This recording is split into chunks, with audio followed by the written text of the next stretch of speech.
अस्सलाम वालेकुम नाज़रीन, उम्मीद है तो आप सब लोग खैरियत से होंगे। आज के इस व्लॉग में कोशिश करूंगा कि चंद हक़ाइक़ पर मबनी चंद वाकई शर्मनाक किस्म के हमारे इस सिस्टम के या हमारे इस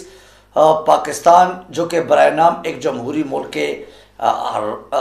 रियल में ये जस्ट एक जंगलिस्तान है और इसमें जंगल का कानून राइज है, तो इस पर एक तफसीली तबसरा करने की कोशिश करूंगा। बहरहाल ये पाकिस्तान में आजकल हो रहा है क्या, इस पर नो डाउट तशवीश सिर्फ मुझे और आपको नहीं है, सिर्फ एक आम शहरी को नहीं है, बल्कि उन लोगों को भी है जो ये इस हालत तक पाकिस्तान को पहुंचाया गया, जो इस गुर्बत के लकीर से नीचे तकरीबन हमारे 70% अवाम को यानी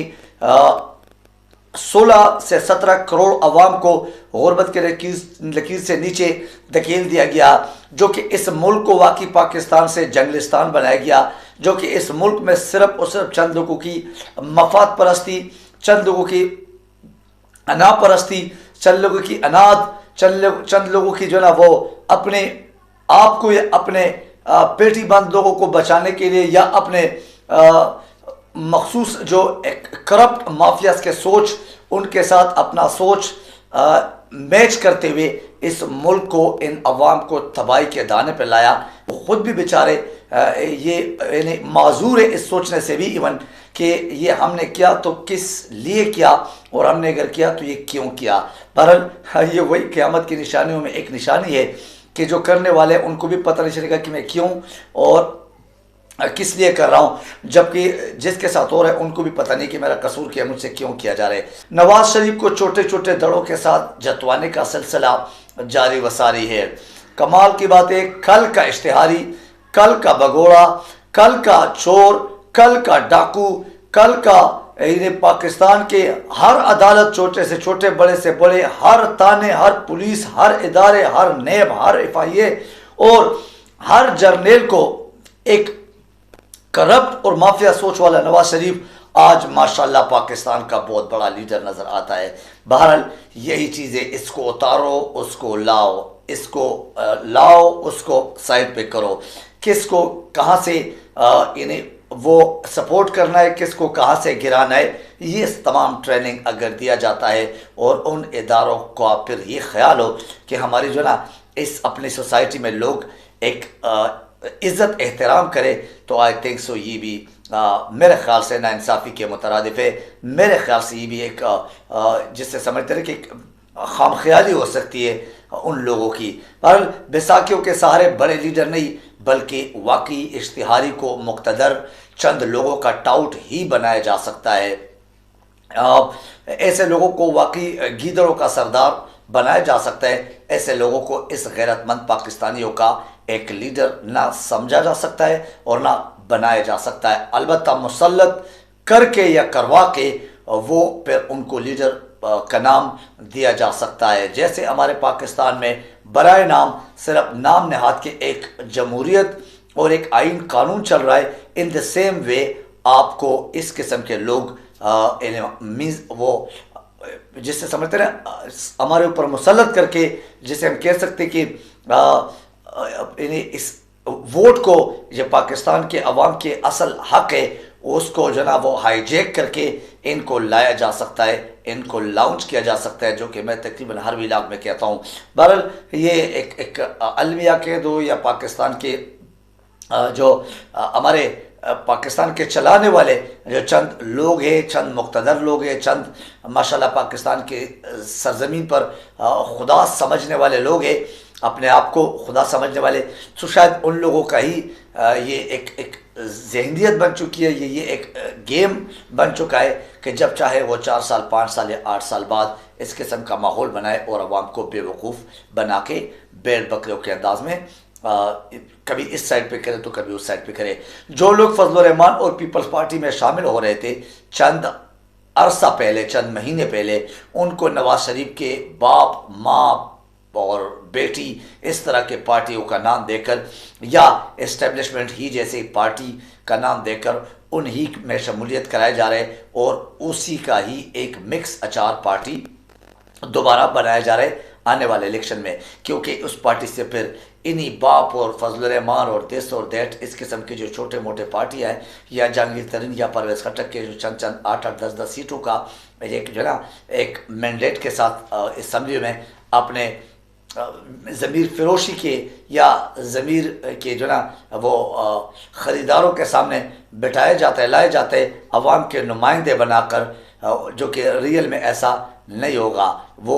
ये समझे कि यही वोट अवाम का वो हाईजेक किया होगा और इन लोगों को दिलाया गया होगा। फिर इन लोगों को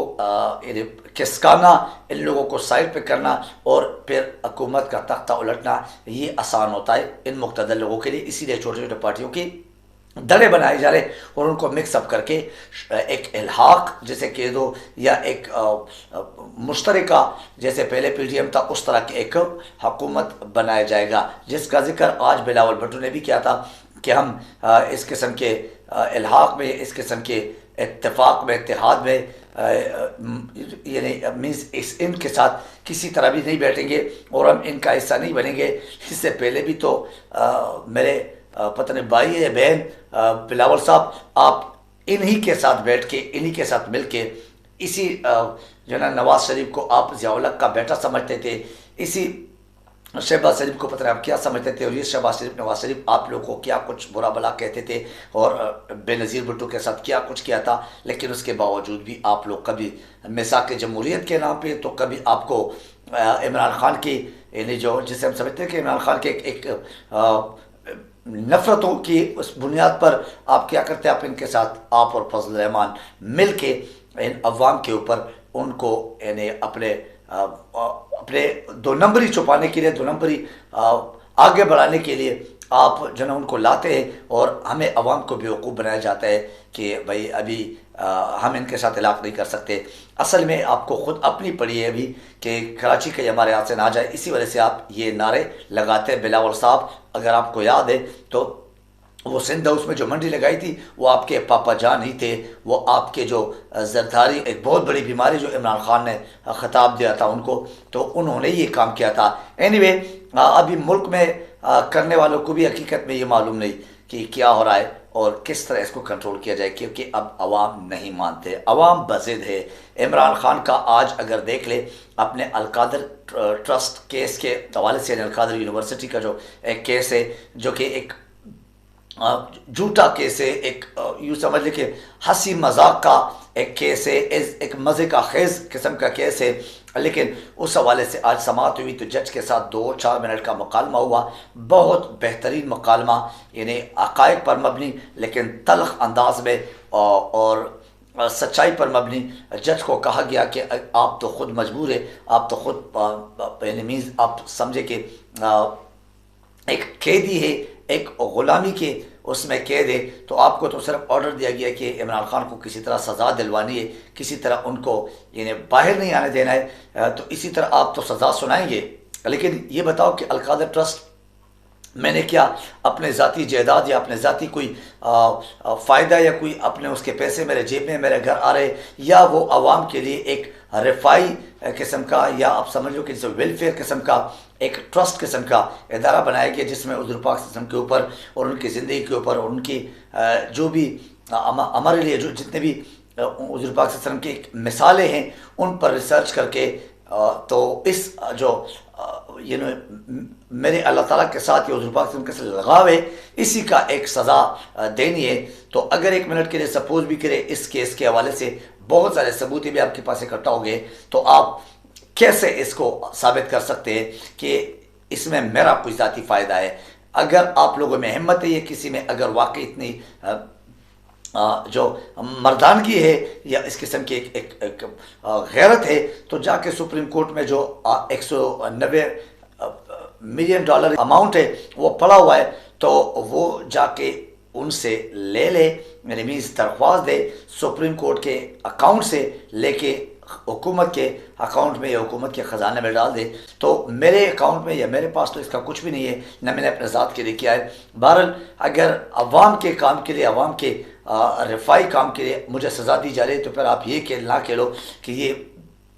तोशा खाना है, तो ये अलकादर ट्रस्ट केस का जो है ना वो एक केस है या ये साइफर केस है, आप खुल के बोलो कि इमरान खान को इस अल्लाह ताला और उस के मोहब्बत या अवाम के साथ देने का एक सज़ा है, वो देनी है तो वो दे दे। अगर किसी में हिम्मत है तो वाकई ये काम करके दिखाए, सुप्रीम कोर्ट को दरख्वास्त दे और सुप्रीम कोर्ट के अकाउंट से ये पैसे किसी तरह ट्रांसफ़र करे हुकूमत के ख़जाने में या हुकूमत के अकाउंट में। लेकिन ऐसा कभी होगा नहीं, क्योंकि इतनी हिम्मत आजकल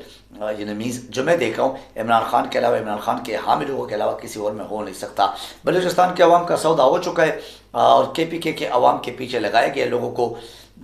जिसमें परवेज़ खट्टर जैसे शख्स जो है ना वाकई सर फहरिस्त थे और यहाँ जहांगीर तरीन सर फहरिस्त थे। लेकिन बलूचिस्तान के लोगों को बाप की सूरत में और बाप पार्टी की सूरत में और मुख्तलिफ जागीरदार और जो सरमाएदार है उनकी एक टोला या उनके एक दड़ा जो है ना उसको कुछ 40-50 लोगों के जो कि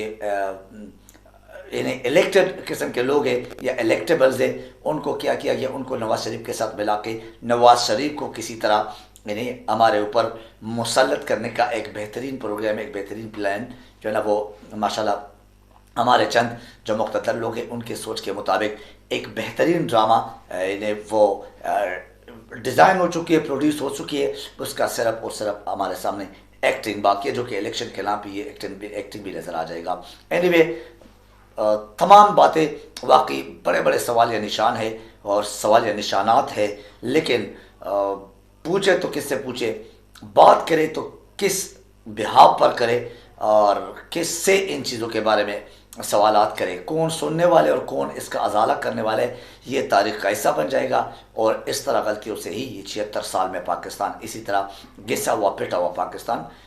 चलता हुआ आ रहा है। आज के इस व्लॉग से मुझे इजाज़त दीजिए। अपना ख्याल रखिए, अपने इस चैनल का ख्याल रखिए। Thank you very much. अल्लाह हाफ़िज़ नासिर।